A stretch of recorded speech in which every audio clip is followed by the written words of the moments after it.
The long hike. You'd think it's a hard hike up a mountain from which you intend to leap. Every step brings you nearer to a fate you've dwelt on so long. I imagine your steps become heavy with the weight of your intention, and your head aches from the pressure of the thoughts inside. The heart races faster than the mind, skipping one beat in favor of the next as if it intends to make up for tomorrow when it will beat no more. Actually, I can't tell you about the hike. Not yet, but I can tell you about the drive. The highway carried me over hills and around mountains, the gentle curves as abundant as the autumn air.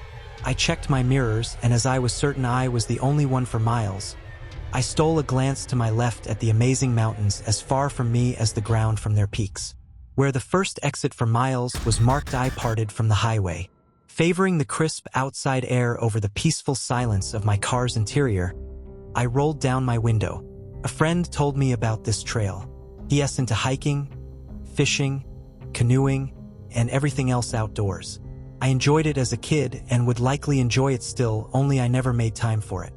The trailhead was supposedly unmarked, but I would know within a quarter mile that I was in the right place by a sign of some sort.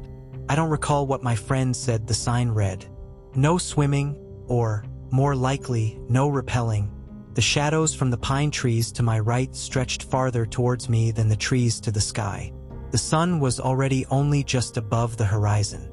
It would be dark by the time I reached the peak. It didn't help that I was briefly lost. I passed what looked to be a rabbit trail, but, as I came upon no others, I turned around to consider it again. I turned off the car and stepped out. The crunch of leaves beneath my boots briefly drowned the chirping crickets, but when I held still to consider the trail again, the woods were quiet. From a different angle, the trail looked slightly more impressive. Unbeaten as it was, I gave it that it must be intended for more than deer and rabbits. I started down it. You wouldn't believe what an easy hike it is up a mountain from which you intend to jump. With every step, you calmly convince yourself that you can turn around with your next. Again and again, step by step, you are assured of your safety by your apparent ability to turn and run at any moment. And why do so with this step when you might with your next? You've a long way ahead of you for which to talk yourself down, so have no hurry and just enjoy the woods. The shadows grew longer as the woods grew dimmer. Had I arrived earlier, I might have met another hiker, but as it was late, I was very likely the only one. Dark figures surrounded me, and I swear they looked like people. But I was not frightened, but actually calmed by their presence. I was so much at ease that it occurred to me I hadn't even seen the sign yet. However, as the trail stretched on, and as I remembered there were apparently no others, I had little doubt that I was on the right path. My friend must have been mistaken when he said that it was near the trailhead. Another friend told me it was actually nearer to the top. At a moment when the steepness of the mountain gave way to strangely level ground, I spotted something in the distance. As I drew nearer, I gathered that it was a sign. I struggled to read it from a distance in the darkness, but gradually I made out more of it. Eventually I could see that it read, "No rappelling." I breathed a sigh of relief and let my eyes return to the rocky trail. Step by step, I neared the sign. I intended to take a break and retrieve my water once I got to it. I looked up again and halted. The sign read, in bold, white painted letters, clear as ever even in the darkness, "No return." I trembled slightly, then figured that, before taking another step, I'd take a break as I intended to. I retrieved from my backpack my water. After a moment, I looked at the sign again. Still it read, "No return." My lungs raced against my heart, but my mind beat them both. At every step I had taken, I could have easily turned around. Even so, I was halfway up the mountain. What did it mean that I could turn around if I never would? It occurred to me for the first time that for every inch I gave it, it took a mile that I'd never get back. If I took one more step forward, I wouldn't ever take it back. I looked back the way I came from. I could walk all the way back down. I'd nearly spent all my gas getting here, but I could probably make it back to the highway and then to the next exit with a gas station. Then I'd call my mom. I wouldn't tell her about my hike, but I'd tell her that I loved her. Or maybe I'd do that tomorrow since it's so late. Yeah, I forgot all about tomorrow.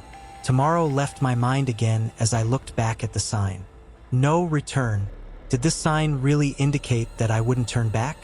What was so special about this point in particular?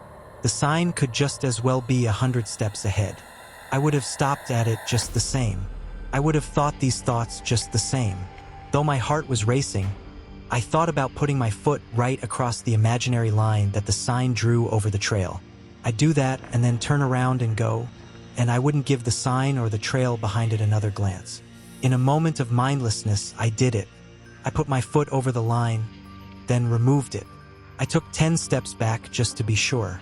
No invisible wall trapped me on the other side. Feeling particularly defiant towards the sign, I ran back far enough that I couldn't read it, then ran forward enough to retrieve my water bottle from the rock where I left it. Then I ran past the sign again. Suppose it really had been placed 100 steps farther. In that case, I would have taken 100 more steps just to prove that it meant nothing. I snapped out of it and realized that the sun was just about gone. I figured I had barely any time to return to my car, and that time would be just as wholly spent climbing what remained of the mountain. My intentions were no longer firm, but I was sure of one thing. It would be awfully disappointing to drive so far just to turn around halfway up. I at least had to see the top. In my mind, I held two worlds. One in which I did as I intended, and one in which I spent the night at the top of the mountain and returned to my car in the morning. I was at ease as I climbed up. I wasn't gonna leap like I thought I was. I was just another hiker hiking up a mountain. Other hikers wouldn't have gone so late, but that was no matter. I could even go back in the dark if I had to. I had a flashlight, but as things grew darker, the shadows around me grew in size and quantity. The crickets were so loud I could barely hear my thoughts. My steps grew faster as the shadows grew darker and the crickets grew louder. What was my hurry? I was already doomed to wander in the woods in the dark. What difference did it make if I got a little farther first? This lucidity did little to slow me. I continued at an increasing pace until I was practically running, stumbling over the rocks in my way that I couldn't see and quickly recovering to march on faster. There was a demon, but I wasn't afraid of him. Him and I had a deal. He didn't insist that I jump off of the mountain, he only insisted that I see it. So long as I did that, he waited behind me. He wasn't snarling at my back, only smiling. He wasn't on my heels, but still I moved faster and faster and faster. The trees gave way to openness. Before me stretched 1,000 feet, and beneath me stretched 100. The first symptom of this sickness is not wanting to get better. Then the being able to turn back followed closely by the not doing so. Then the point of no return, sitting well before the edge. You know it's there but you deny it. Followed then by the edge, and the demon's hand on my back. And then all it takes is a push. A walk in the woods. It was a cold October morning when I woke up to my cell phone ringing on my bedside table. Begrudgingly, I rolled to the side of the bed and answered. The voice on the other end spoke with an apologetic tone. "Detective, I'm sorry to disturb you this late, but we have another one." That was the call I got when it officially set in. This wasn't just a few freak occurrences. This was a rash. This was a pattern. I rubbed the sleep from my eyes, cursed and climbed out of bed, groaning. My alarm clock said 3:44 a.m. I'd been sleeping no more than 4 hours, and I was already getting back up to handle a case. Part of me regretted telling the department to call me immediately if any more cases came in following this description. Sure, it was the right thing to do, but it felt like shit getting up in the middle of the night to deal with it. I threw on yesterday's pants and socks, then grabbed a fresh shirt out of my drawer. It was in bad need of being ironed, but I hadn't had time this week or the last. My feet still ached from my heels, so I grabbed a pair of flats, threw on a jacket and headed out the door. I knew I was going to have to drown myself in coffee to make it through this call. Arriving at the hospital, I flashed my badge at the receptionist and told them what I was here for. They gave me the room number and opened the security door for me. When I arrived, the door was cracked, and I could hear medical staff talking inside, so I knocked on the door lightly before entering. In the hospital bed was a heavily medicated man in his early 20s, covered in bandages from head to toe. One nurse was tending to his bandages while another was checking his vitals. "Hello, I'm Detective Joan Harvey, with the State Bureau of Investigation. I'm here because this man's injuries are similar to 2 others who were reported in recent history. Can I ask some questions about the victim? The nurses looked up at me with surprise. I'll tell you what I can. The older of the 2 replied. I'm the admitting nurse. Why don't you give me a quick rundown on what you know? I told her. Patient's name is Eric Smallies. We admitted him about 90 minutes ago to the ER with multiple lacerations covering most of his body. He was experiencing severe blood loss and in extreme pain. We stitched the wounds we could and gave him a heavy dose of pain medication. The doctors are debating whether it would be best to put him in a medically induced coma until he has had time to heal, due to the severity of the trauma. She explained. Any idea what might have been used to do this? I asked. If I had to guess, a sharp knife. Maybe a razor or box cutter. She answered. And you've run his bloods? Any drugs? Anything on the tox screen? I can't imagine he sat still for it. I inquired. Nothing. His girlfriend said he woke up like this and started screaming. The nurse informed me. Girlfriend? Is she here? I asked. She was when we admitted him, but the cops who were here took her for questioning. I assume they suspect she was involved. I just don't see how one woman could have done this without drugging or restraining him. She replied. Any sign of restraints being used? Bruised wrists or ankles? I followed up. No, there's no sign of any additional trauma. No bruises, scrapes, scratches, rope burn. No defensive wounds. Nothing. It's almost like he let it happen. She told me grimly. Maybe some kind of cult? I wondered to myself. Has he said much? I asked. Other than screaming a lot, he just agreed with his girlfriend that he woke up like this. We got him medicated pretty quickly. The severity of trauma here is second only to full body burn victims. Running in 4 was its own adventure, she explained. So I'm assuming I won't get to question him anytime soon. I stated rhetorically.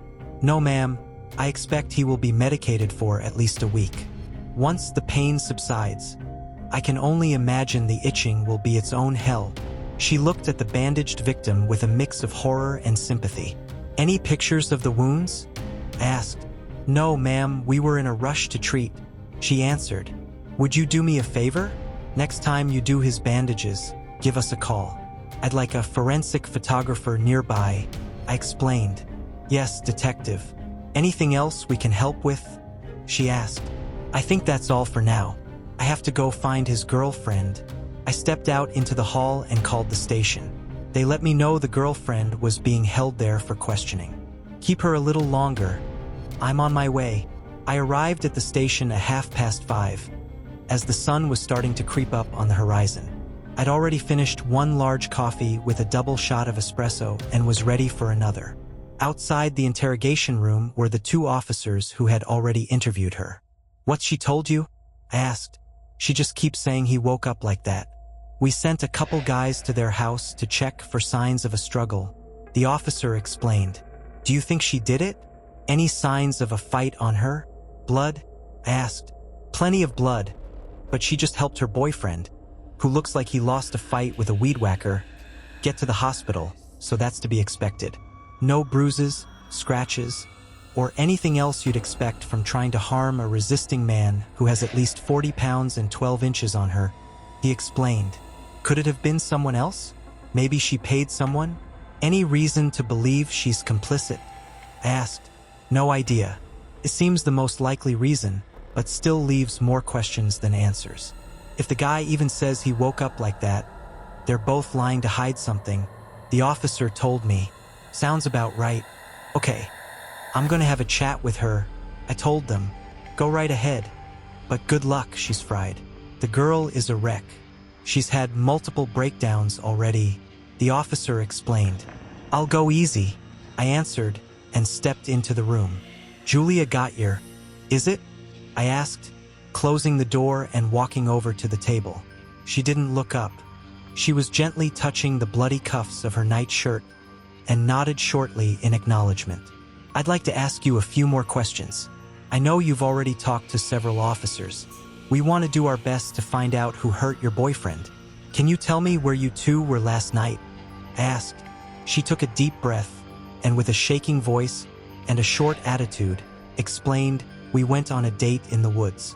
We did a little hike, picnic, campfire, then we came home. Nothing weird. No alcohol, no drugs. I already told the other cops." She answered, "Right. I'm sorry, I just want to make sure I understand the story. Did you make any stops after?" I asked. "No, we came right home," she replied. "And did you see or meet any other people in the woods?" I asked. "A couple other hikers. There weren't too many. It's a weeknight and it's getting cold out," she answered. "Does your husband have any enemies?" I asked. "No one I can think of. Eric is a shut-in. He barely does anything outside work, and he's work from home. I can't imagine anyone would be upset enough with him to hurt him. Even if they were, I've been with him all night. No one came into our house. He just woke up like this. Isn't it possible this is some weird medical condition? Maybe it's something new?" She sounded distraught, grasping for answers. "Maybe, but understand that's quite a claim. We have to rule out any kind of foul play first. No medical condition like this has ever been observed. Your boyfriend's wounds look distinctly like knife wounds, and you were the only one seen with him in the past 12 hours. You do understand how this looks to us?" I asked. "Of course I fucking understand how it looks," she answered. "Do you think I'm stupid? I know you all think I did it. How do you think I did all that? Do you think he just sat still while I carefully cut up his entire body? I'm guessing you think I drugged him," she screamed. "I don't. His talk screen was clean. Here's the thing, Julia. I just can't imagine any other way he got hurt. Was your boyfriend ever prone to self-harming? Could these have been self-inflicted? I knew they couldn't have been, due to the extensive wounds on areas he couldn't have reached himself. But I wanted to hear what she would say. If she tried to push the narrative that they were self-inflicted, that would be extremely suspicious." She seemed deep in thought, then looked up. "No. Eric never showed signs he would hurt himself. As far as I could tell, he was happy and never dealt with anything like that. I don't think he could have done it himself. Well, I gave her an out and she didn't lunge for it. Even knowing this, I was still left with her as the only suspect. Maybe she was telling the truth? Can you give me the location of the woods you went to? The trail you walked? Any places or landmarks you stopped at?" I asked. She pulled out her phone and slid it across the table to me. "It's just this trail, we took the loop. If you follow it, that's the path we took." I noted the location on my phone. "Okay, Julia, listen. Unfortunately, your house is an active investigation. Is there anyone you could stay with for a couple nights?" I asked. "My parents, maybe," she answered. "Why don't you give them a call? I'm going to talk to the other officers about releasing you. I'm going to have to ask you to remain available and not leave the state. You understand it would look bad. My boyfriend is in the hospital. I'm not going anywhere," she answered. "Great. I'll take my leave. I wish you both a speedy recovery." I left and conferred with the other officers. We were split on whether or not she did it, but no one could explain how. The sun was rising. It was past 6 a.m. when I headed over to the trail that Julia had given me. On the way, I called the team which had been investigating the house. The bed and surrounding area looks like a murder scene. That's for sure. I'm surprised the guy lived. The investigator told me. "Any signs of forced entry?" I asked. "None. Doors and windows were sealed up tight." "Any signs of a weapon?" I asked. "We've checked all the knives in the kitchen. Most are too dull to make the cuts we saw on the victim. We found his pocket knife, but it's clean of blood and has not been washed recently," they told me. "How can you tell?" I asked. "Dirt, with dust and chips all over it," he replied. "I see. I'm assuming you've already gone through the trash. Check the yard.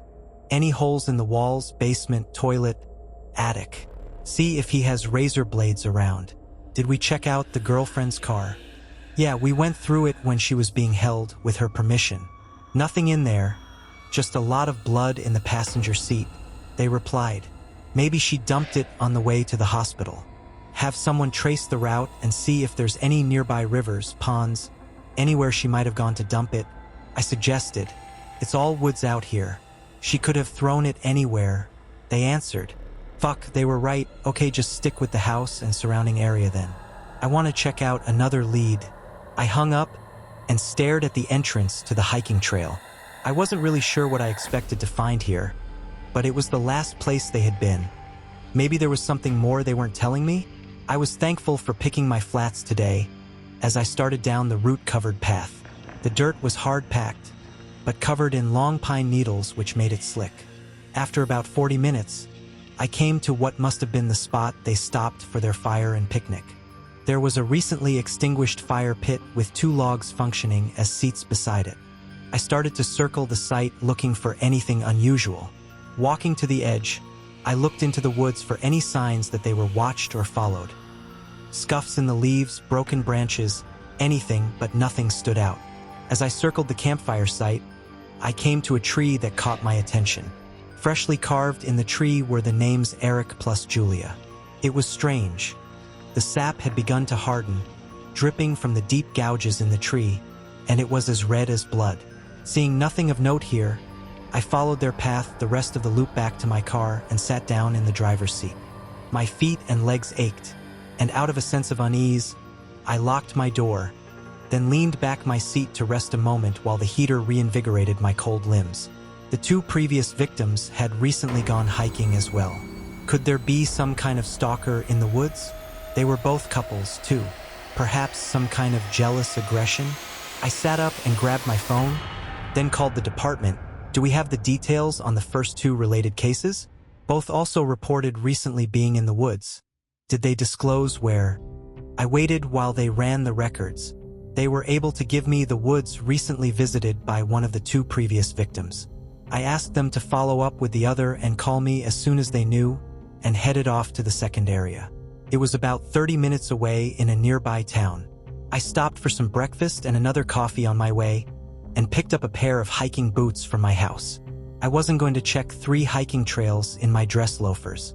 The previous cases were 2 and 6 weeks old. It wasn't likely that I would find any remaining evidence, but I needed to be sure. The second trail was much more remote and overgrown. It was a zigzagging line of switchbacks up a steep, rocky hillside. It would have been a monumental effort to track or stalk a pair of hikers out here without being noticed. After nearly an hour, I had reached the top. Thoroughly winded, I found a rock perched on the edge of the overlook and sat to catch my breath. Quitting smoking was a great idea, though I couldn't help but wonder how much better I would feel right now if I hadn't spent 10 years burning my lungs up. As I looked around at the hilltop landing, my eyes fell upon another tree with carved bark. PV plus MT. They matched the second victim and his girlfriend, Peter Vanderberg and Michelle Timmons. I stood and approached the tree. It was definitely a fairly fresh carving, and similar to the first, the sap had congealed into a crimson red, this one more dry and scab-like. Perhaps a fellow hiker was not a fan of tree carvings? But that still didn't explain how they managed to cover every inch of the victim's body in cuts while they slept. A cold breeze had started sweeping up the hillside, and gray clouds were rolling in from the west. That's when I had the strangest feeling that I was being watched. I turned and looked behind me, but nothing was there. Just tree trunks receding back into a line of evergreens. I started back down the trail as a cold rain picked up, and the sky darkened further. There was an uneasiness in these woods, a feeling of being unwelcome, and the continued sense that I was being watched followed me on my descent. The trail was slick from the rain, pine needles and fallen leaves, forcing me to walk slowly. That's when I heard the crunch of footsteps descending the hill behind me.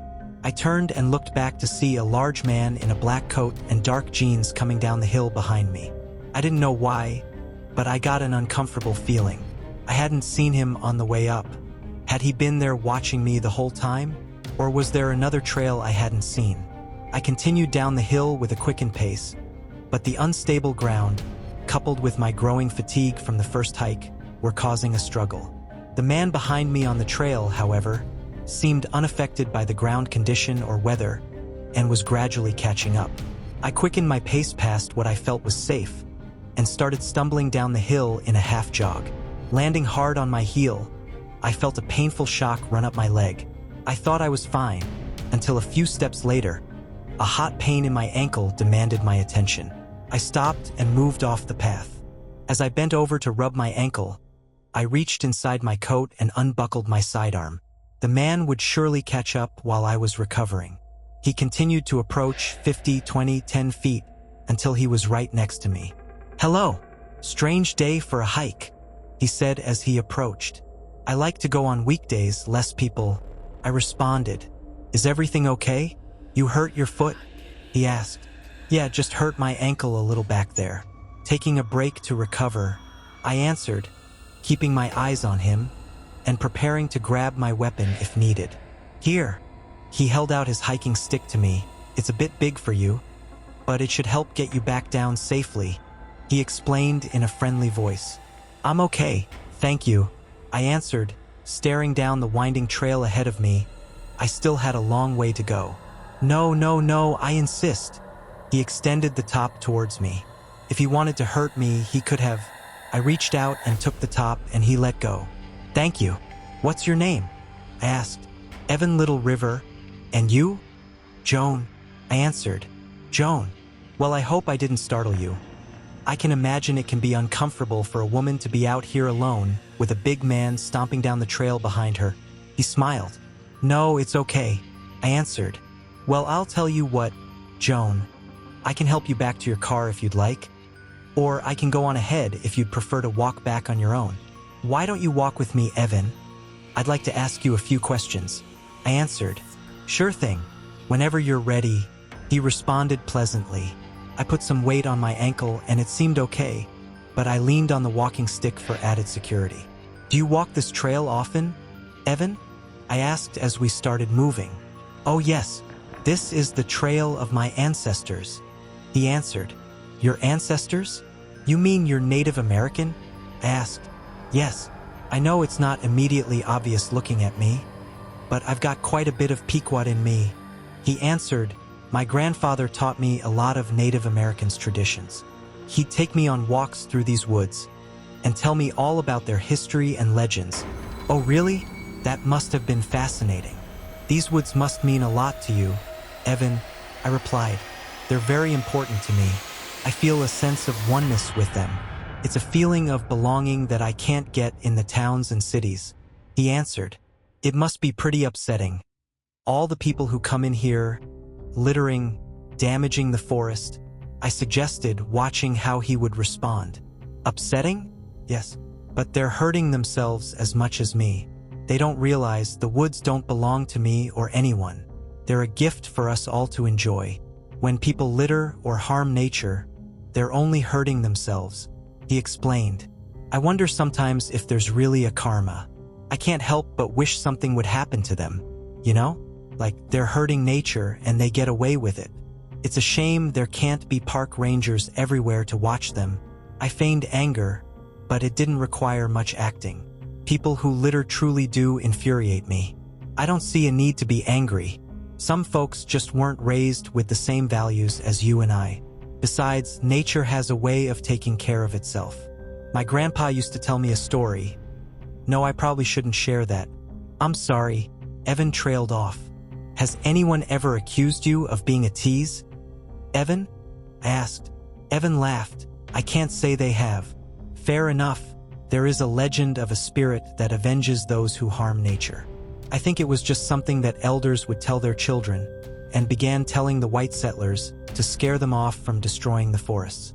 The legend says when the world cries out in pain, the spirit of the forest will awaken and exact revenge upon those who harm nature's beauty. What would one have to do to upset this spirit, Evan?" I asked. Evan looked pensively ahead. "I'm honestly not sure. I would assume something heinous like setting a forest fire or pollution, but maybe not. Maybe if the spirit was angry enough, it could be something much smaller, like littering, or carving your initials into a tree," I asked. Evan laughed. "Or that, I suppose. You better warn the high school sweethearts out there. If so." We reached the parking lot after some time, by which point I was fairly convinced that Evan was no more than a harmless hiker with a wealth of traditional knowledge. "I suppose this is where we part ways, Detective," Evan announced cheerfully. "But I never told you I was—" I began. "A detective? No one asks questions the way a detective does." No offense, Joan, but never go undercover. They'll sniff you out in a heartbeat. Evan laughed, heading to his pickup truck. Have a good rest of your day, and I hope you solve whatever case brought you out here. He called back to me. Thanks, Evan. Have a good day, I replied, getting into my car. I felt uneasy about the way he had read me so easily. There was one more hiking location to check out, but I didn't have the location, nor the energy. The PD was able to get in contact with the first victim and find the location of their hiking spot. I couldn't handle another hike the same day. I went home and got some sleep, then pored over the case files looking for any signs that could trace back to Evan or another hiker. I called up the PD late that night and requested to have an undercover officer watch each of the hiking spots related to the incidents for any usual activity. Cars that lingered too long or people acting funny. I also asked them to keep an eye out for Evan. A week came and went and we convened to discuss the case. The undercover officers had not seen anything unusual, but they had seen Evan at each of the 3 locations. Damn. I whispered I didn't want to have any suspicions about him. He seemed like a good guy, but I couldn't rule him out either. I had an idea, but I wasn't sure if it would work. I called up the department and requested backup. I needed someone with experience undercover. A man. They assigned me David Baylor. He was a big, handsome guy in his mid-30s, perfect for the part. We rented a car and drove out to the woods I had not investigated yet together. I dressed up. If Evan was involved, I didn't need him recognizing me. There's his truck, I told him. Small Rivers? He replied. Little River, I corrected. Right, so you think he's our guy? David asked. I don't know. He's the only lead I have. I responded grimly. So the deal is we pretend we're on a date, walk the woods, have a picnic, then go back to a hotel, have a stakeout, and wait to be assaulted? David asked. Yes, so once we leave the car, no detective talk. My name is Amber and yours is John. Right, baby? David replied. I shot him an annoyed look. What? Just getting in character. He laughed. We got out, grabbed our bags, and headed onto the trail. The whole time I kept my eye out for Evan or anything suspicious. These woods were much more open, with smaller trees, wider trails, and less shrubs. The views were beautiful, between trickling brooks and fields of flowing green grass. After an hour, we found the campsite they had likely stopped at. All right, let's have our little picnic, I told Dave, and we set out the blanket, started a fire, and had some snacks. So how long have you been an auditor? Dave asked me. Since I was 25. The sort of a family thing. My dad was an auditor before me. How about you? How long have you been in sales? I poked at my blonde wig, making sure my hair was concealed beneath it. Pretty much the same. Right out of college. I knew that's what I wanted to do. He responded, taking a bite out of a sandwich. If this was a real date, it would be going pretty shit. Do you have any pets, Amber? He asked. I work too many hours. I don't really have time for pets. How about you, John? I have a dog. German Shepherd. Retired police dog. Couldn't ask for a better pet. He answered. Must be well trained. I replied, not really being much of a dog person. I didn't know what to say. Yeah, he knows a dozen or more commands. I would hate to be the guy that breaks into my house. He laughed. Wish we had him at the hotel. I faked a laugh. If someone was listening, we hardly needed a dog scaring them off. The whole point was to lure them in. We finished our food and started picking up our picnic to go when Dave stopped and walked over to the trees. What's up? I asked. One last thing. He pulled out his knife and sunk it into the tree, slowing carving J+A into the bark. When he finished, he looked at the woods surrounding us, as if goading on anyone watching. It made me uncomfortable. I couldn't quite pinpoint why. It was like the mood of the woods had changed.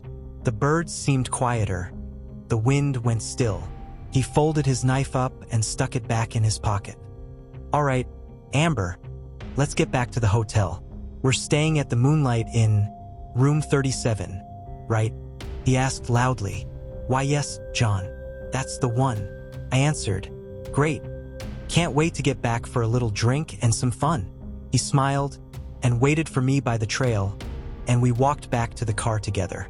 When we got back to the parking lot, Evan's truck was still there, although we had not seen him the entire time. Could he have been watching us? We drove back to the hotel as the sun was setting and brought our things inside. I'm gonna take a shower if you wouldn't mind staying watch and getting things set up. You can go after me, I told Dave. Sure thing, he answered and radioed the surveillance van outside. We had cameras on all corners of the building, microphones, and backup nearby. I should feel pretty safe, but I didn't. It was like the ill temperament of the woods had followed me back to the hotel. As I washed my hair, I kept feeling the need to peek out of the shower curtain to check that I was alone. I dried off, dressed, and stepped back out into the main room, putting my gun holster back on. I'll put on some coffee. Do you want to wash up? I asked. He smelled terrible, and I was hopeful he would say yes. Sure thing, thanks, Dave answered and left to take his shower. It was dark now, and I shut off the overhead lights, leaving just the bedside lamps on. Dave came back out of the bathroom not long after, shirtless and toweling himself off. I grimaced. Cover up? Big boy, we don't have to take the act this far. Haha. Sorry, I guess I'm feeling a bit too at home here, he answered, pulling a shirt on. It's getting late. I think it's time for lights out soon, I told him. Right, let me get settled in. Dave grabbed a big mug of coffee, shut off the lights, and opened his laptop. On our screens, we had an IR camera feed of the surrounding property. No one was going to come or go without us knowing. I kept watching, expecting Evan's truck to pull into the parking lot at any moment. 9 o'clock turned to 10 to 11, and before I knew it, it was 1 in the morning with no signs of Evan. I had started nodding off when Dave woke me. Hey, why don't you get some rest? I'll keep watch. We've got 6 people watching. I think we'll be okay. I have a feeling Evan is going to be a no-show. Sure, I answered and headed to the bed to sleep. I'm not sure how long it had been when I awoke to the screaming. I flipped on the bedside lamp to see Dave standing in the middle of the room, his shirt soaked in blood. There appeared to be a shadow cast on the wall beside his own.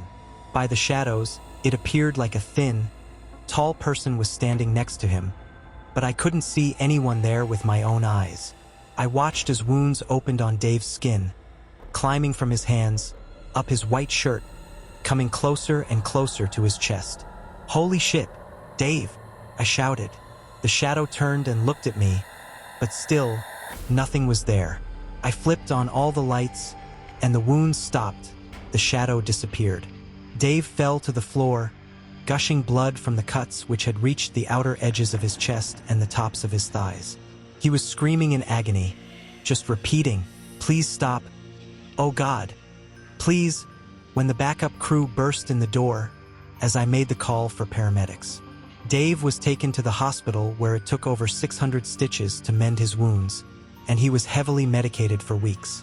I started going back to the hiking trails, looking for Evan. When I found him again, 2 weeks later, I told him my story. He stared into the woods for a long time before responding. "Detective, I don't think you're the kind to lie to me, but I can't help but wonder how I am to believe this story. I don't know why you should either, Evan. I can barely believe it myself," I responded. "Listen, detective, I'm just the son of a son of a son of a man who once knew about things like this. Whatever truth there may be to these stories has died generations ago. If you're looking for answers or a resolution, I have none to provide you. If you're looking to stop this thing, I can't help you. I'm just a man who loves to hike, with a native bloodline. I am no mystic nor shaman, nor tribal leader or any sort. I wish you luck, and I'm sorry about your fellow officer. I hope it doesn't happen again." And he walked away. I let him because I didn't know what else to ask or say. After all, he was just a modern man, regardless of his blood. I couldn't expect him to have the answers I sought.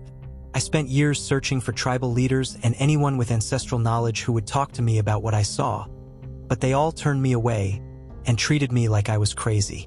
I guess I'll have to find my own way to make peace with the forest.